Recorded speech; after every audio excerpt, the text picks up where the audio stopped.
Welcome to the EdFaith Essentials podcast.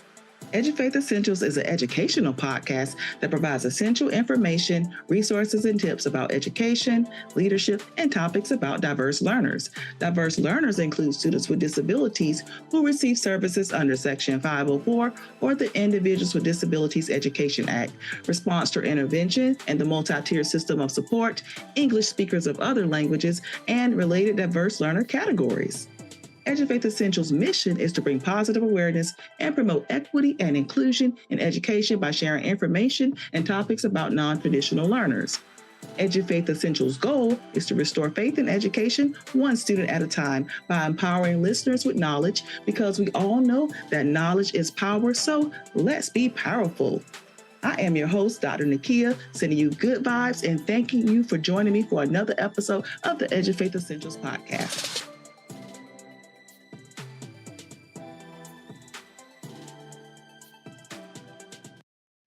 Happy New Year, everyone. Welcome to 2025 as we launch our first episode of 2025 of the EdFaith Essentials podcast. Host Dr. Nakia, wishing you good vibes. And once again, Happy New Year. I hope you had a wonderful and safe holiday. Let's go ahead and dive into our EdFaith inspirational story. And as we start the new year, we want to start off positive and strong. And let's start with a little superpowers from some superheroes, which leads into our EdFaith inspirational story. Today, I want to highlight an incredible initiative making a real difference in the lives of children with special needs. Every Kid is a Superhero Foundation is the name of the foundation. The foundation aims to empower these amazing kids through creative expression and community support. Its goal is to ignite imaginations and build self-esteem by offering unique opportunities for children to express themselves and providing essential resources for their classrooms. One of the standout programs of the initiative or the foundation is the creation of the personalized comic books, where each child can see themselves as a hero of their own adventure. These comic books celebrate their individuality and teach valuable life lessons about self-belief, perseverance, and embracing differences. But that's not all. The Every Kid is a Hero Foundation also raises funds to supply special needs classrooms with crucial resources like art supplies, assistive technology, and sensory equipment, which helps create a more inclusive and engaging learning environment for everyone. The impact is truly remarkable. By viewing themselves as heroes, these children gain confidence and find ways to communicate and thrive in supportive environments. Moreover, the foundation fosters a sense of community, bringing together students, teachers, parents, and volunteers united in a shared mission to uplift these young heroes. So if you're looking for a meaningful and fantastic way to make a difference, I recommend that you support the Every Kid is a Hero Foundation. It's a fantastic choice. You're not just providing essential resources, you're investing in our incredible kids' future success and happiness. I will have the link on the EdFaith Essentials YouTube page. And that is it for our EdFaith inspirational story as we start the year off positive. Now let's shift into the dates to remember for the month of January. I cannot believe it's January 2025. January is National Mentoring Month. The whole month of January is National Mentoring Month. January is also Thank You Month, Shape Up US Month, and Glaucoma Awareness Month. January 1st is New Year's Day. Happy New Year once again. January 4th is World Braille Day, which is a global holiday. January 20th is Martin Luther King Jr. Day. We honor the birthday of our Reverend Dr. Martin Luther King and the wonderful accomplishments he has made in our world as we celebrate him. And January 29th is Chinese New Year. And that is it for our dates to remember for the month of January. Let's go ahead and begin with essential news. This story is dated December 10th, 2024. The U.S. Department of Education and the U.S. Department of Health and Human Services have developed 3 guides to improve outcomes for infants and toddlers with disabilities and their families. These guides focus on working together at the federal, state, and local levels to provide high-quality coordinated services for children with disabilities from birth to age 3. This collaboration comes from the Ed Department's Individuals with Disabilities Education Act Part C program and the Health and Human Services Maternal, Infant, and Early Childhood Home Visiting program.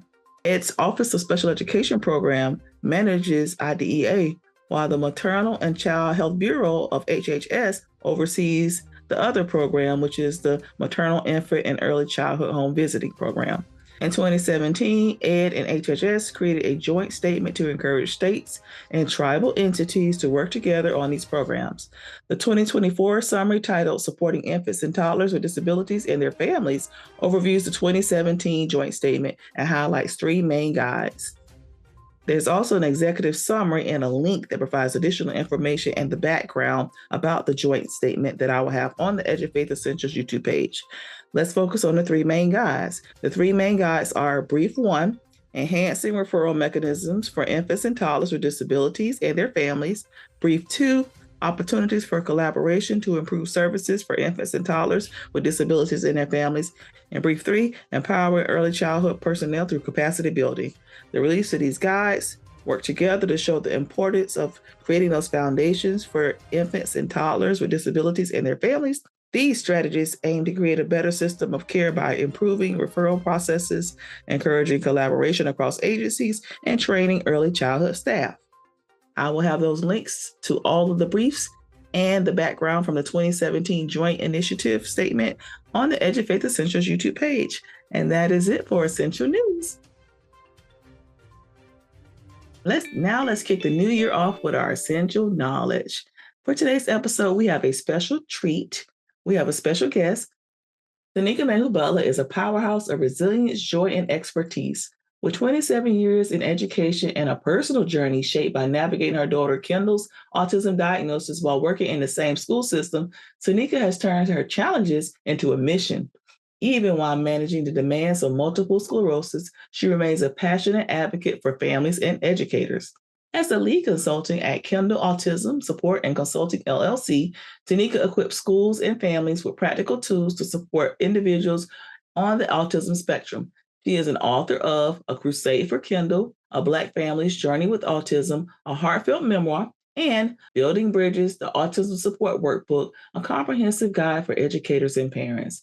Tanika's powerful story and expertise have inspired countless others to embrace joy and purpose, even in the face of adversity. Through her training sessions, coaching, and books, she continues to empower communities to better understand autism and foster inclusion. Without further ado, I would like to present to you our special guest for today, Tanyika Mayhew Butler. Hello. Thank you for being here. Thank you for inviting me. Thank you for being on the EduFaith Essentials podcast. I am so excited to have you here. And let me just tell all of our listeners, I went to a conference last month or November. It's November while we're recording this.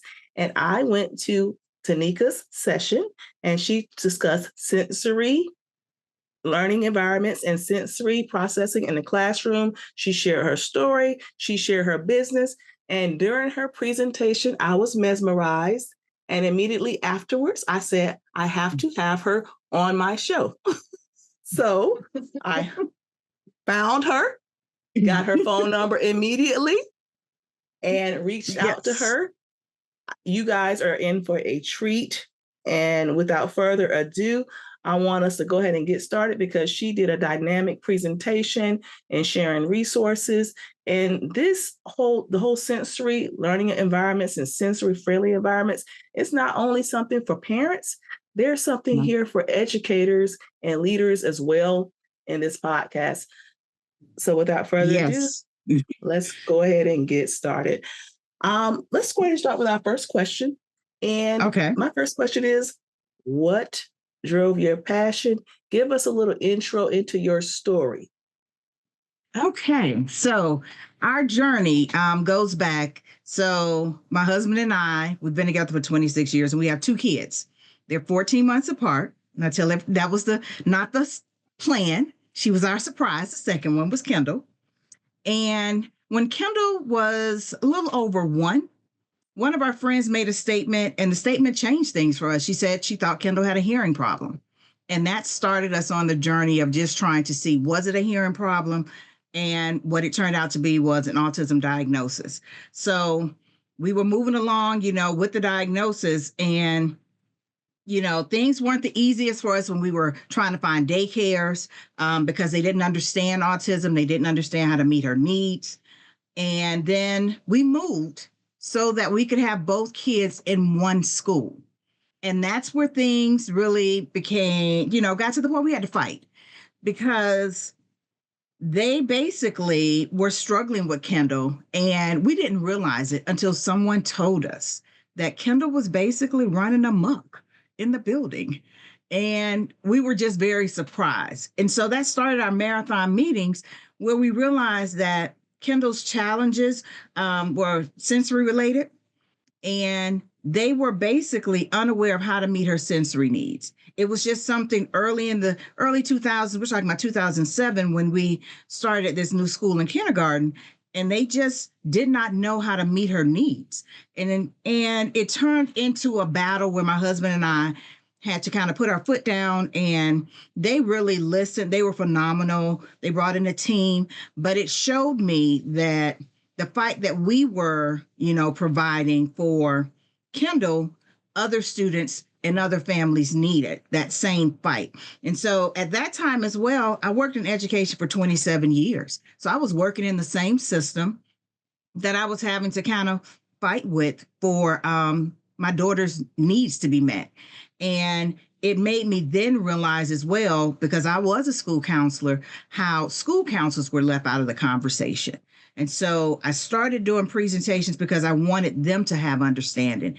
And it kind of, evolved from there to where I would speak to get parents to understand their child's diagnosis, to get educators to understand, autism. And the more we learn when it comes to sensory needs, we don't realize how much unmet sensory needs present as behavior challenges in the classroom.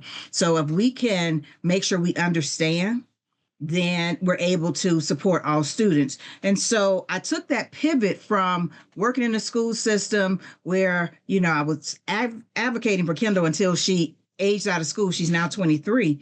And I turned it into a business because I realized more people need to be educated about sensory needs. And so my daughter's name is Kendall, and the business is Kendall Autism Support and Consulting. And basically, we provide training for leaders in school buildings, teachers, and we support parents one-on-one. And that one-on-one comes from what we didn't have on our journey, and trying to basically give them the support they would get with an IEP at school. It's that same support for home that a lot of parents struggle with. So all of that coming together has turned me into this passionate advocate, realizing that the more we understand about students who are on the autism spectrum, the more we understand when it comes to the sensory landscape, the more we realize that, students that are autistic fall up under the umbrella of being neurodivergent, that then, umbrella covers students that are ADHD. So as we try to make sure we're setting up that right environment, we're helping students that are on the spectrum in the classroom, but we're also helping students that have ADHD in the classroom. So my passion came from my child. She was the fight. She was the reason. She's the why. And it continues to be the thing that keeps me going, to make sure others are aware, so that some of the challenges we face, that they don't have to face in the school system, and that parents don't have to face at home. I love your story. Your story mirrors my story. That's how EduFaith came into place. Same thing. My son was ADHD and diagnosed on the autism spectrum disorder. Same exact story. And the phenomenal, and I'm in awe because my son is 23 as well. So Right. I love it. I love it. I love it.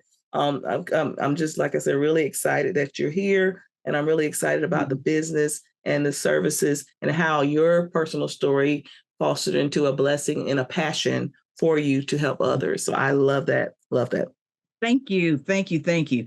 And, when I tell people, I always have to explain to people as well, when we talk about a spectrum, it really is a spectrum that goes from 1 end of sensory needs and intellectual levels to another need, another end of the spectrum. And so a lot of people forget about that. I So I agree. always like to make sure I let people know that Kendall does have an intellectual disability as well, but that's not all individuals who are on the autism spectrum. That's only Correct. 20%. So a lot of times people assume that all individuals with an autism diagnosis also have an intellectual disability, and that's not the case. Correct. It's such a wide umbrella. As I mentioned, Mm-hmm. mine has ADHD, which manifested into anxiety. So it was like Mm-hmm. a three-way combination. And it is such a Yes. wide umbrella. So a student can be Yes. highly functional, or a student can be, mild intellectual disability, Yes. or it's just a big umbrella. And I feel like a lot of times, a lot of us have a little autism in us, anyways. We just don't Mm-hmm. know it yet, and it's just a little prevalent in Mm-hmm. others. Yes. But it's really It shows important. up in sensory issues, I think, for a lot of Correct. us. If we Correct. sit back and think, there are things that for us, sensory wise, kind of Correct. give us the moment where we feel like we're about to lose it. Correct. I have those same things, especially with sticky Mhm. things, Right. wiping my hands a lot, hand Yes. sanitizer. I get it. I get it. All right. So let's Yes. go ahead and shift into sensory needs and give us a definition. What are sensory needs and how do they manifest in a classroom setting? So when we think about sensory needs, this is what we want to keep in mind. We think about how our brain works, and we have all these neurons, firing off, telling us what to do, how we should respond. And basically, when we think about sensory needs, we have to remember that's a sensory processing disorder. And for individuals who are on the autism spectrum, their neurons kind of stop moving like a traffic jam. So they're not able to process when they're feeling overloaded. They may need different things to help them calm down that may not be the norm for everyone else. And so their brain basically struggles with different sounds, lights, textures, and even moving around, the movement that they require. And so in a classroom, what the teacher may see, and this is one people forget about, we all kind of, know about the covering of the ears. And the movement, they'll say the student is a busybody, they won't sit still. But a lot of people never really think about the fact that that student may shut down. They may stop communicating, they may not be willing to do anything. And those are things that can happen when we start to think about sensory needs and how they manifest in the classroom. That student may not want to participate in group activities. The student may struggle when, we have the lights on, sometimes we turn the lights back off. And so we're trying to figure out why that student responds the way they're responding. It's their sensory needs. A lot of people don't realize, a lot of these fancy new lights, they hum. I don't hear the hum. But for some of our Interesting. babies that are on the spectrum, they hear the hum from the lights. So Wow. we may not Mhm. realize when we turn those lights on and off that they may start to squint. Or why is that student sitting in class and they put their shades on? You think they're just being cool. And really, they're just trying to protect themselves from the lighting in the classroom. So it's real easy for us to miss, you know, understanding sensory needs and see it as a defiant student.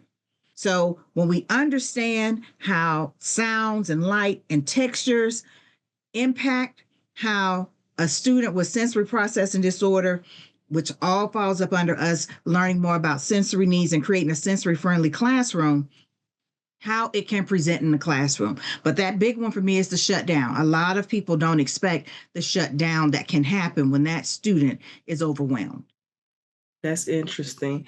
And the other thing, when you're saying sensory, you mentioned so pretty much the five senses. So it can be, Yes. light, Yes. hearing, scent smells. Certain smells Yes. might trigger us. So any of the five senses falls under those sensory needs.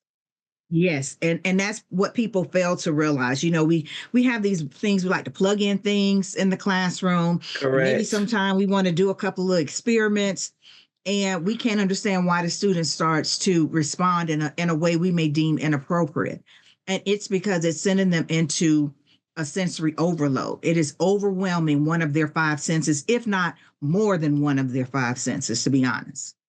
Wow. And I just could not imagine like a bunch of my senses on overload. That would, No. how do you react to that? What do you do? Or you could shut down. I mean, or you could lash out. So there are different reactions when you're in an overload zone.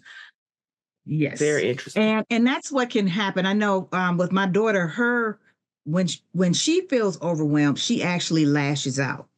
So if a person is the person making the noise and it's too much, her attention becomes focused on that person because she wants it to stop. So it's one of those things that once you have understanding, you'll realize why certain things are happening in your classroom as a teacher, that a lot of it goes back to understanding the sensory needs in the classroom. And what you're seeing are, how those challenges present in that classroom setting. And it's a lot of different ways that it can present itself. So you told us about the what, the how, and the why. So let's go ahead and go to the next question. This is good. So how can teachers identify students with sensory needs, and they may not have an official diagnosis? Teachers are in the classrooms with students, most of the day, 5 days a week. So tell me give me some strategies or some tips on how teachers can identify students with sensory needs. Give us some what to look for as and hows. Okay. One of the things you want to look for patterns of behavior that you notice that student seems to be okay in the classroom until it's time to come together on the mat. If it's elementary school and they love to come sit on the mat for, circle time, but that student seems to get really agitated right before it's circle time, which for a lot of teachers may seem like, why? And that's because that student, of course, it's something about the texture of the rug that may be too much for the student. So when we have students that are in our classroom that are not identified, if we start to notice behaviors, if we start to notice the shutdown, if we start noticing they can't seem to sit still, they're always trying to rock back in the chair, they're always moving, maybe they're chewing on their clothes, they're chewing on your pencils, they're chewing on erasers. Those are signs that that child has sensory needs that are not being met. And that means they're basically trying to process it the best way they can, which presents itself in the classroom in a lot of different ways. So when we think that there may be something there, the best thing we can do is look for patterns and take notes, because observation is going to be the key. That once we kind of feel like we have some data. And I know people hate to hear data, but you really want some data. And it's not just, oh, he had a problem today. You've been seeing this same problem now for the last 2 weeks. That's what we're talking about. We're not talking about a one-time incident. We're talking about something that is occurring for that student when you introduce different things. Elementary school students play a lot with mixing like different things, shaving creams, but that student seems to not be able to handle when they even see you pull out the shaving cream, and you're trying to figure out why. Those are things you want to make note of. When you're thinking about middle schoolers, that middle schooler may always be late to your class, and you're thinking, oh, they just don't care, or they're moving through the hallway with headphones, even though it's supposedly no headphones in a school or no earbuds. Well, for them, they're muffling the sound. The reason they're coming late is because they don't like being in the hallway when all the other students are moving. So all of those things are things that we have to make note of, instead of just always assuming a student is being defiant. We've got to come back to what is a pattern that we're seeing here and make sure we're taking notes and we're not just speaking from emotion, because that's what can happen when we're not clear about letting the parents know, for the last 6 days, this has happened. For the last 2 weeks, this has happened at the same time when we start this activity. So the best thing we can do is to make sure we are watching that student, we're taking notes, and that we're able to then sit down with that teacher or that parent and try to see, is this a behavior concern, or is it really that student has some unmet sensory needs? Very good. Very good. And I took notes of that. So watch, take notes, collect data, and Mhm. then communicate with the parents and look for those patterns. I like that. So pay attention to the patterns. Yes. And that's what people fail to realize. When you peel it back, sometime you're like, aha, this makes sense. I can remember my last couple of years when in elementary school, and a student would lose it every Tuesday. And it didn't make sense to us, like what was going on. Well, what was happening, the student was gifted. And on Tuesdays, that was the day he would go to his gifted class. Well, the class Oh, had so much movement because they do a lot of oh, projects. And the kids are kind of mhm. able to talk a lot more. And it was sending him into sensory overload. Wow. So it wasn't about that, people thought he just didn't want to go to the class because he didn't like the class, didn't like the teacher. And it wasn't that. It was really about his sensory needs. So once we were able to tease through it and see exactly what it was and to let him know he had an escape. Hmm. And because the students have, had laptops at that moment, he was able to send a message to his teacher if he needed to just get out of the room. That was good. So So it sometimes was frustration. right. Go He ahead. needed a plan. He needed a plan Mm. of escape when it was too much for him. And that's what I was going to pivot back to. So sometimes they may act out frustration, Yes. avoidance, escape. Yes. What else have you Yes. seen as far as the behaviors, that a student who might be overloaded, reactive or going after Mhm. a person? You mentioned Yes, that as that was a well. big one I was about to say, being extremely aggressive. And Okay, that's when aggressive. people, tend to not realize is a sign of sensory overload as well, that aggression that they may actually, run into their classmates a lot. They like to seem like they're running into everyone. And it's fulfilling a sensory need for them. And they may touch some of their classmates, and when I say touch, like rub their arm because their skin is soft. They may touch their Yes, hair. yes, yes. Those are things that instead of seeing them as we've told him to stop, we really need to explore it as a sensory thing, because that is fulfilling a sensory need for that student. It's not about being defiant. It is something they can't control, so we want to give them a replacement. If we Correct. know it's something they want to feel something soft, let's find some fabric that Some student can tools. actually rub, and Yes. get that same sensation. But we can't just ignore it or expect the students to just get over it. It's the big I, part of things.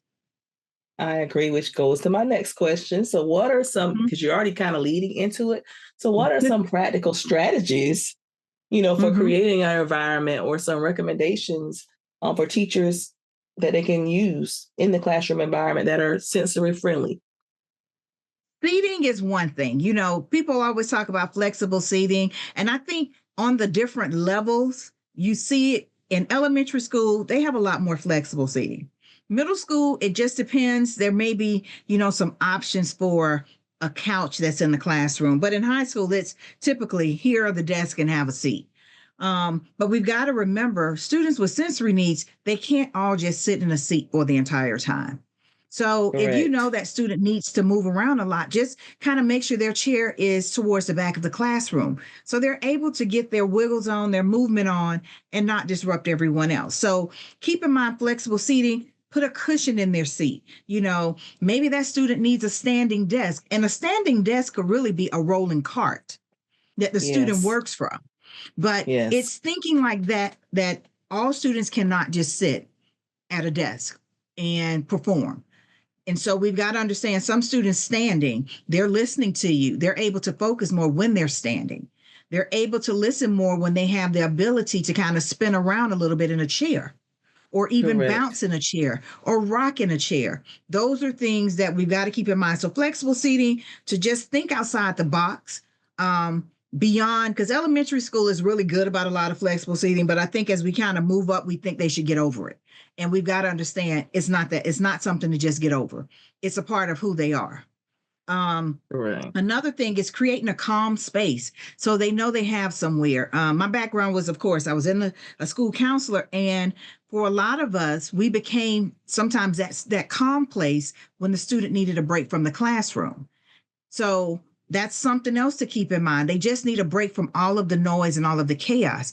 That can happen in the classroom. Maybe you have an area in the classroom that they can kind of go sit for a moment and put on some noise canceling headphones, or, put a weighted blanket across their lap, or play with a fidget toy for a moment. But they know they have a space that they can go to if their sensory needs are just starting to just almost make them explode, have an overload moment, those big emotions Yes. that we hear a lot about. Then we know we can say, hey, go to this calm space and, calm down for a couple of minutes and then come back. And it's no difference. That's something parents need to think about at home as well.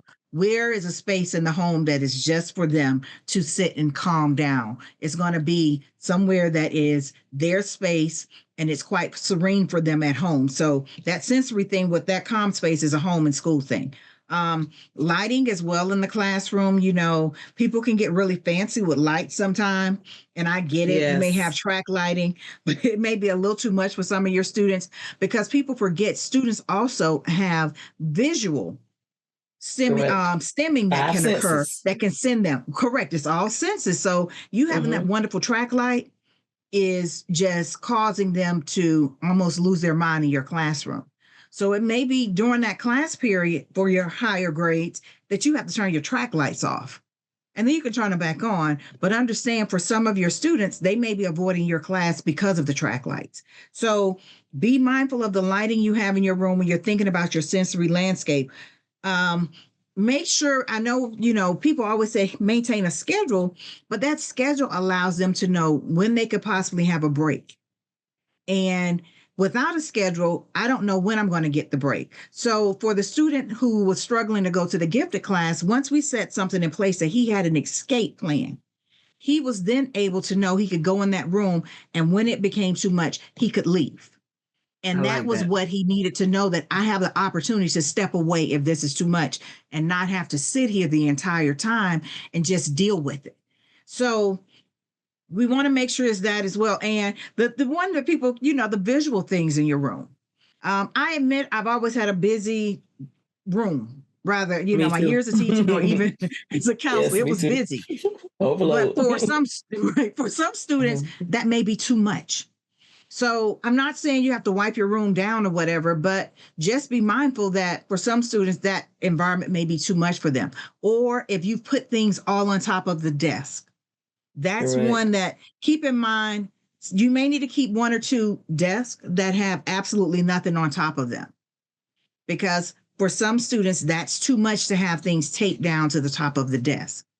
So in creating that space in our classroom, it may seem like it's, hard for us to do, but it really is easy. It's just, we've got to get past that everything has to be in a straight row in the Correct. classroom. Correct. That's right. And that just does not work right now in 2024. You're not going to have perfect rows in your classroom. And Yes. it's going to have to be okay, because Yes. With a lot of our students yes. cannot function with the perfect rows. They cannot function without some flexible seating. They cannot function if we're not monitoring or paying attention to the lights. They cannot function if we're not thinking about, the rugs you may have in the room, and you want them to come sit on the rug. All of those things are things we have to take in consideration in the classroom when we are trying to explore our landscape, keeping it sensory friendly for our students.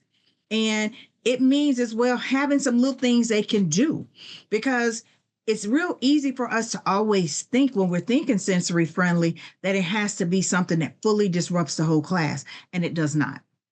It just has to be something maybe for that student that, helps them make it through that class period. I love it. So teaching outside the box, thinking outside of the box, having your learning environment outside the box. I wrote down Mm-hmm. flexible seating, Yes. cushions, standing desk, a plan of action, a schedule. Yes. Check your Yes. environment for those 5 Yes. senses, those things that may trigger, Mm-hmm. some type of reaction or sensory Yes. overload. Yes. Very good. And going into the holidays is really important, because that's when we really, change things. We start making things with Yes. cinnamon.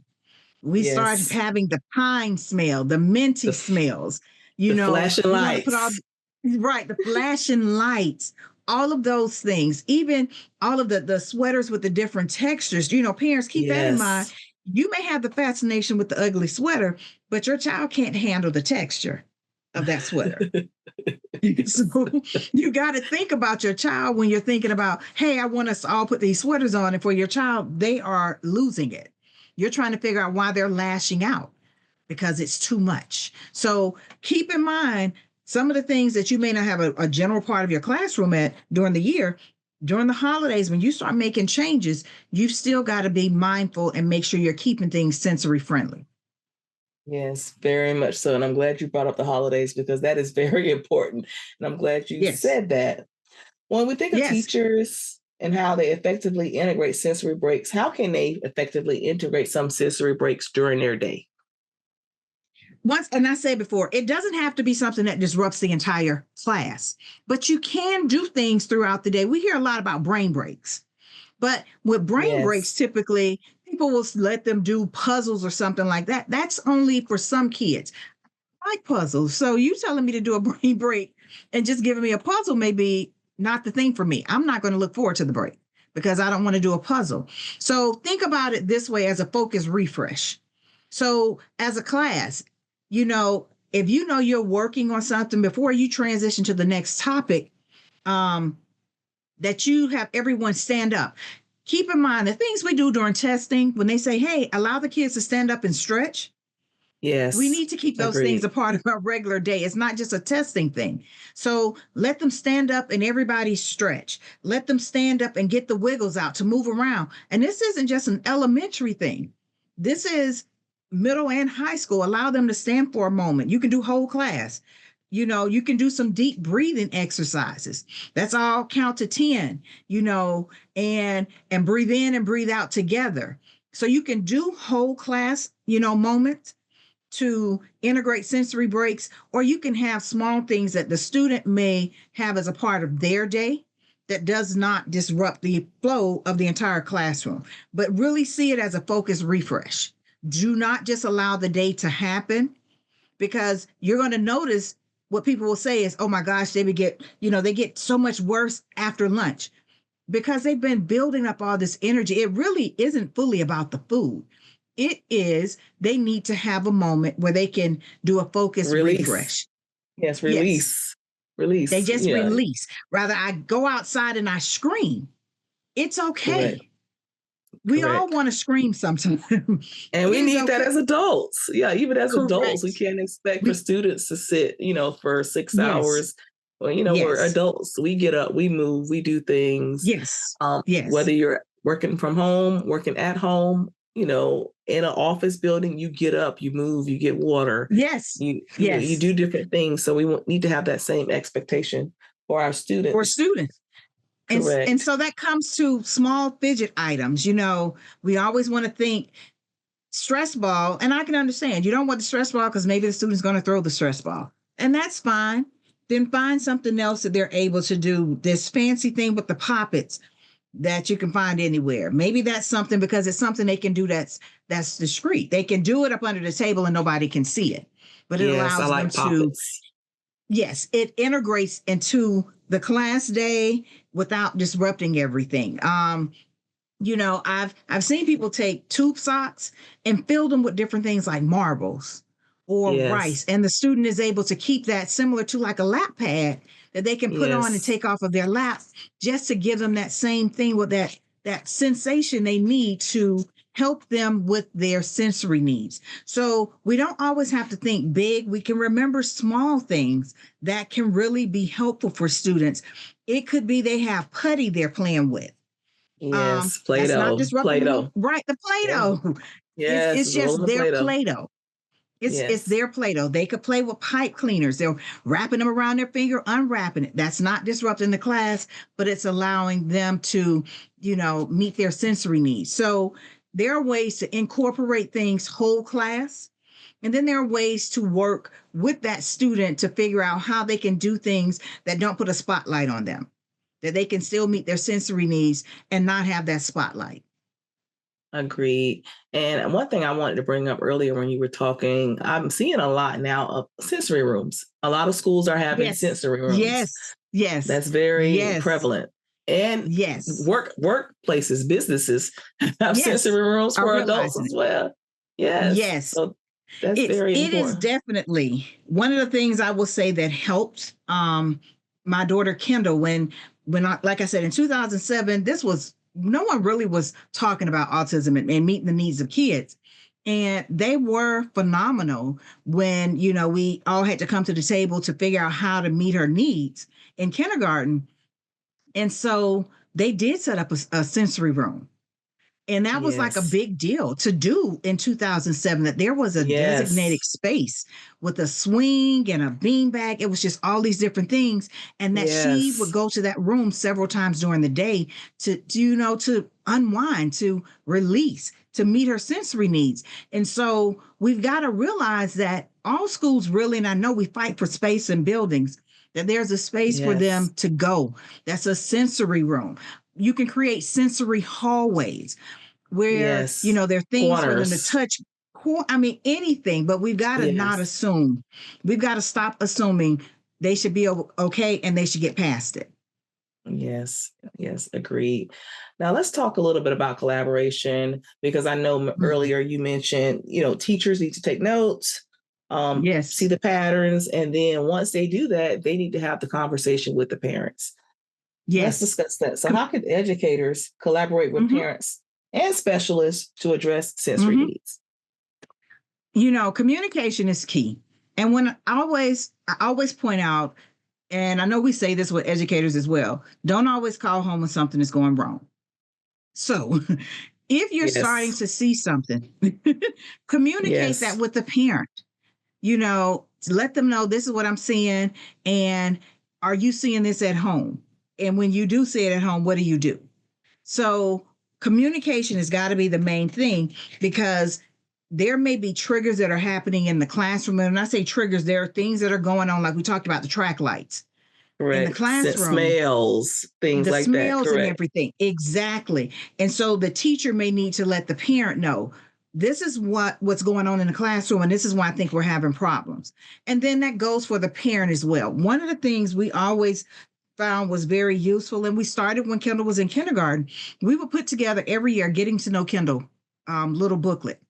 I And love it. one of the things we would include in that were the sensory things for her, I love and it. how, one of the things that a lot of people, for her, flying bugs, she can't Uh huh. handle. She'll take off fear. She's just going to, danger is not something Yes. she's worried about when a bug flies. But if he is Yes. walking, she will kill him.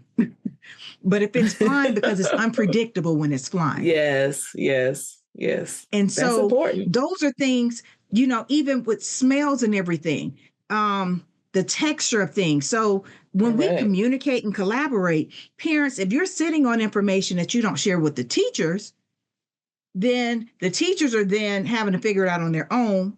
So teachers, if you're seeing some things and you're not sure the parents are seeing it at home, we've got to make sure we're talking. Communication is the key. And then you decide when you need to bring in someone that may be a specialist. But communicate between the two of you. You've got to make sure you are discussing what is happening in the classroom and some coping strategies that you're using. And the parents, you need to give things that you're doing at home that are coping strategies. And working together is how it works. The best thing we always did with Kendall was to make sure we were working together with her teachers. I That was agree. our It number takes one a thing. village. It It takes a takes a village. village. So Yes, we because you're always not there wanted as a them to be parent. aware. Correct. You're not Correct. there. You're not there. They spend more Yes, time with your right. kids than you do. Correct. So you need to work together. Correct. Always Work push together. collaborative. Yes, and Yes. communicate. Yes. Communication is the key. The more we can have consistency between home and school, the more successful that student is going to be. Yes, I agree. And then when we're looking at academic outcomes, what Mhm. role does sensory integration play in improving academic outcomes and social Mhm. emotional learning? Give us some insight on that. If people realize that impacting, you hear a lot about, let me get some classroom management skills. They need classroom management. A lot of it isn't classroom management. It really is understanding sensory needs and making sure these rooms are sensory friendly. Because when we do what we're supposed to do and those students' needs are met, they actually focus better in the classroom, which is what we want. We want them to focus so that they can learn. Their grades improve. Do you know how much that boosts a child's self-esteem to realize their grades are going up? They're not the child that's always getting the low score on the test. That's because they're able to focus more. They're actually engaged, participating. That's a big difference for the child that's sitting in the back and just lost. And they're lost because they're probably doing something maybe to meet their own sensory need. So we want to, when we do what we're supposed to do, they're focused, their grades can improve, their engagement. And this is one that we always hear about when we talk about students on the spectrum, emotions. We worry about that meltdown, that big emotion. When we are putting together that sensory friendly landscape, we are then helping them to avoid getting to the big emotion. Yes, self-regulate. And that's what we want to see. We want to see all students be successful. That's the goal. Success and independence. Very good. And thank you. Focus, better grades, engagement, and we want to be proactive so that we are preventing the big emotion from happening. Proactive. I like that. Very good. All right. So now give us some tips. 2 tips for parents. What would you tell parents? Make sure you understand your child. And I know people like, I know my child. I need you to pay attention to their sensory needs. Pay attention to their sensory needs. Is it, are you noticing when it's time for bath and maybe you don't realize they're fighting the bath time because you are using a scented bubble bath that really is too much for them? Wow. Maybe the soap you're using, the shower gel, the toothpaste flavor. You've got to make sure you're paying attention to those things because what may be causing a big emotion is so avoidable. It's something that is a sensory trigger for them. So making sure you know your child and you're paying attention to where they seem to be avoiding things, how they seem to be doing things. Do they seem like they're always bouncing in front of the TV? Then that lets you know they need that sensory input. So that's why you see a lot of people. I know when Kendall was younger, we had a trampoline that was in a space. We turned our dining room into a playroom when they were younger. And it was one central space that allowed her to have all those different things like the trampoline and buckets and everything to climb into. But we've got to make sure as parents that you know your child. That is a biggie. To pay attention to the behaviors that are, things that are causing big emotions. Don't just assume the big emotion is because they are upset. Look at what is actually happening when that big emotion is occurring. So really make sure you are paying attention to your child and learning their sensory needs and their sensory triggers. And it's something I put together, and I think it's probably a link to my Instagram page, my Instagram business page, where I put together a sensory profile to kind of help parents really get to know their kids in a sensory way. And that's really what it's about. Understanding your child's sensory needs and paying attention to what actually is the thing that works for them and the thing that does not work for them. And then making sure you are prepared for the unexpected. So in learning your child and learning their sensory needs, you should always have with you a sensory kit.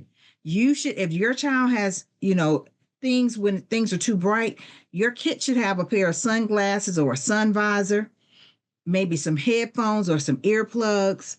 There are things that you should always have on hand. If you have a diaper bag, you need a sensory bag. I love it. That you always can meet your child's needs. Like there are a pair of headphones that stay in my car. So we go to the movies and yes, we know she needs them to muffle out that surround sound, but I keep them in the car because we may end up somewhere else and I need to pull them out. So once we learn that profile about our child, then we need to make sure we have things we put together that are going to help them. If they need the poppets, that you have some poppets. if they need some pipe cleaners, whatever it is, if they need something to put on their lap as a weighted, which I talked about, you could take a tube sock Yes. and put some marbles or, some rice in it. Yes. But you need to have a kit for them that stays with you so that I you're love able it. to help them in moments when you're out and about. Because for me, all parents, I want you to get out and about. Experience and exposure is how we help our kids that are on the spectrum. Agree. So my 3 P's I took away from you: pay attention, plan, and prepare. Yes. Yes. Yes. Yes. That's That's what it. I took from Yes. that. Pay attention, plan, Yes. and prepare. Love it. Yes. All right. Yes. Now for our tips for our leaders and our Mhm. teachers. What would you tell Training, us? training, training, training, Agreed. training. Agreed. Training, The professional your development. teachers need Yes. professional development, and not just your teachers in small group autism classrooms. Based on the Agreed. numbers now, students are in all settings right now. K So through they're 12, in pre-K through correct. 12. Sorry, Right. pre-K So we through need to 12. make sure they're all getting training. And that training really goes beyond just the teachers, your cafeteria workers, Agreed. your Bus bus drivers. They drivers. all they need Correct. training so they understand this is why this is occurring. So if we can give them that training, that ongoing training, that is going to help because we'll then realize what I've said before. What we think is defiance and behavior problems is really a lot of time unmet sensory needs. And when we can make sure we are putting together a sensory friendly landscape, because sensory friendly is not just about kids that are autistic. You are dealing with then thinking, when we're thinking about sensory, we're thinking about kids who also have ADHD. Wide So we umbrella. want Yep. to we want to Wide take all umbrella. that in. Mhm. Yes. Training, training, training for my school leaders. And we talked about the whole thing of the the sensory rooms in the school. We've got to work harder to make sure we're providing those spaces. Where are those spaces on all levels? When a student hits middle school, their sensory needs may change a little bit, but they still need I agree. to have a plan for their sensory needs to be met. So, I what's the agree. plan? To stay flexible as school leaders and understand that a middle schooler still has sensory needs that need to be met. A high schooler still has sensory needs that need to be met. And so we want to make sure we're not making everyone feel like they have to fit one size fit all, because we know that that's not the case. And the Correct. more we can put those things in place, we're going to realize we're starting to see less when it comes to some of the behavior problems that we think are behavior problems, and they're really unmet sensory needs. I love it. I love it. Very good. All right. So you mentioned your Instagram, and I will definitely Yes. add that to the EduFaith Essentials YouTube page and on Yes. in the summary of the podcast and everything. But how Okay. can our listeners reach you, communicate with you, solicit Mm-hmm. your services, any of your Mm-hmm. resources? Tell us, how can we find you? So Instagram, I'm at Autism Support Coach. Um, and I know people are like, but your business is Kendall Autism Support and Consulting. That was too long for me. I could see where people Okay. would get lost. So I just did Autism Support Coach because that's really what I want to do. I want to help coach you to get to an end result that is positive for everyone. So on Instagram, you can find me at Autism Support Coach. On Facebook, I have a Facebook page for Kendall Autism Support and Consulting. And that's where, same thing, I provide tips. I've talked about Thanksgiving. Recently, I did some tips this week for Thanksgiving when autism and Thanksgiving meet. It can be very interesting, and how we can be proactive, because that's what I'm all about. How can we look ahead and not, wait until the problem blows up? I can see Thanksgiving Then, going left. I can see that. yes, yes, Okay. yes, yes. Mhm. And so also my website is kendallasc.org. And from kendallasc.org, you can send me an email. There's a link on the main page to email me. You can also find the products that we have available. So in 2022, I actually told our story in a crusade for Kendall. That was my first book.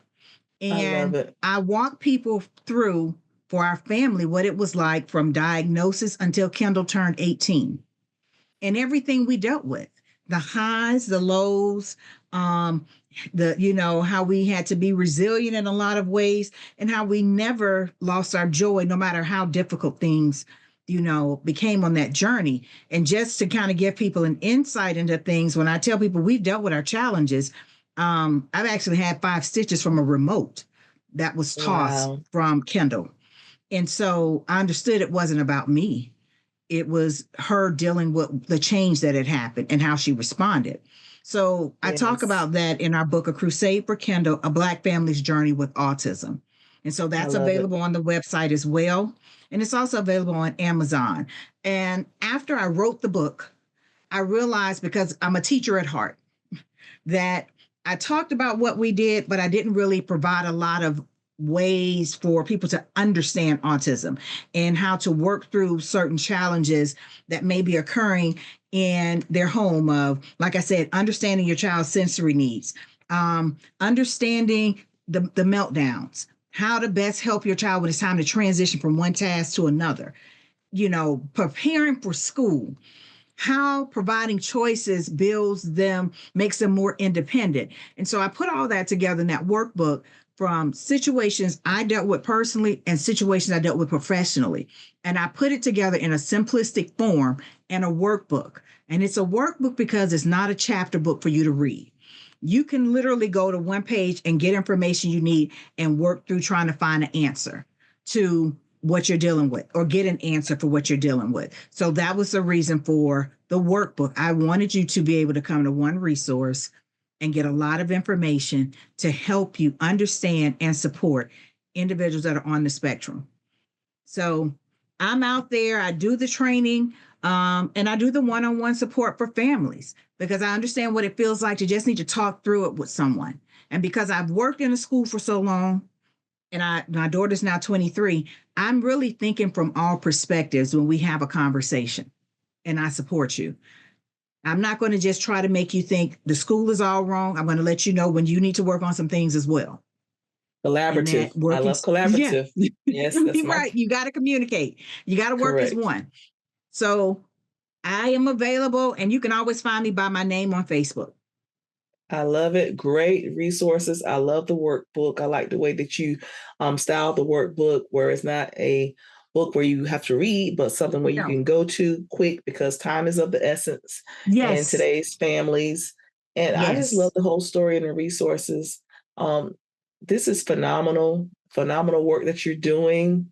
Thank you. As I said, when you presented, I said she had to come on this show. I'm going to find her. And I am so glad that you are here sharing your story, sharing your resource, promoting inclusion. And yes, you all reach out to Kendall Autism, get the support, grab the resources, hire her for professional development. You will not be disappointed. Presentation was awesome. Thank you. Thank you. Thank you. Thank you for having me, because anywhere I can and let people know that this service is available, because it's not something we hear a lot about. We don't hear a lot about the teacher who's not the autism teacher getting the training they need to truly understand. And we want to make sure we're moving past just giving them documents and telling them to do something without explaining to them why. Coaching. The coaching. Yes. Coaching. We're leaving out part of it. Agreed. And it's it's a big picture. Yeah, and coaching is more than one. Yeah, and it's more than one professional development. You can't just go, okay, go do it. No, you got to come back and practice it and refine it and collaborate because we're dealing with humans. This is not a one and done. So no, it's not. It is not. I'm here for it, and I'm so glad that you're here. All right. Thank you. Thank you. Well, thank you. All right. Anytime, just let me know. Anytime. All right. Perfect. All right. So we had our special guest here, Miss Tanyika Mayhew Butler, and I will have her information on the EduFaith Essentials YouTube page as well as in the podcast summary. Yes. Awesome. Awesome. Awesome. Awesome. And for our listeners, I want to share Tanika's information. We discussed it, but here is a visual of her information. So please make sure that you check her out, check out her resources. That is her website right here. Here are her books, Building Bridges, the Autism Support Workbook. And she also has Strategy and Knowledge, a workbook for supporting individuals on autism. It's $29.95. This is her business information. Kindle Autism Support and Consulting, LLC, www.kindleasc.org. And that is her information. I wanted to share those valuable resources that went along with the podcast, the dynamic podcast that we had today. Now let's shift to our words of wisdom, which aligns with sensory-friendly learning environments. And our quote for today is from Temple Grandin, and it is, "Some children may need a behavior approach, whereas other children may need a sensory approach." That is our word of wisdom. You got mail. Now it's time for our essential advice, Ask Dr. Nikia, or share an inspirational story. I want to use this platform to support and spotlight fellow educators, families, and community members. If you have a question, want advice, or to share a wonderful inspirational story on this podcast, feel free to email me at edufaithforall@gmail.com. That is EDUFAITH, the number 4, ALL @gmail.com. Maybe read your letter, provide advice, or share your story on this podcast. Disclaimer, all listeners should adhere to district policies, follow protocols, remain ethical, and adhere to guidelines in the best interest of children. EduFaith Essentials does not assume responsibility or is legally responsible for anyone's actions based on information provided on this podcast. I want to encourage you to get essential. Go to www.edufaithconsulting.com to see what EduFaith Educational Services has to offer. I have valuable resources, information, and a blog that you can subscribe to and find out more essential tips and resources. Go to www.edufaithconsulting.com and subscribe to the EduFaith Educational Services page. Get essential. This podcast is brought to you by EduFaith Educational Services. Some services offered through EduFaith Consulting include consulting and advocacy for parents, consulting for educators, leaders, and school districts, college accommodation advocacy, consulting and training, advocacy in supporting individuals with college accommodations at the post-secondary level, as well as university trainings to support individuals with disabilities and services, parent education trainings, college and career coaching for students who are entering the workforce or the post-secondary college setting, business and district professional development and trainings for churches, nonprofits, businesses, districts, and communities, specializing in services for diverse learners, including students with disabilities, interventions under the multi-tier system of support, English speakers of other languages, education and leadership coaching, program development under services under IDEA, Section 504, trainings, diverse learners, and essential tips books. Feel free to go to www.edufaithconsulting.com to view all the services that EduFaith Educational Services. I want to encourage my believers to be blessed. All others, be kind, be well, and be the change. Follow EduFaith on social media. Twitter, EduFaithS. On Instagram, EduFaith 2021. On LinkedIn, EduFaith Educational Services. Thank you for listening. Thank you for supporting EduFaith Educational Services and the EduFaith Essentials podcast. Subscribe and follow EduFaith Essentials on the EduFaith Essentials YouTube page and listen to the EduFaith Essentials podcast on all streaming platforms. Thank you for listening. Thank you for your support. Have a wonderful day and get essential.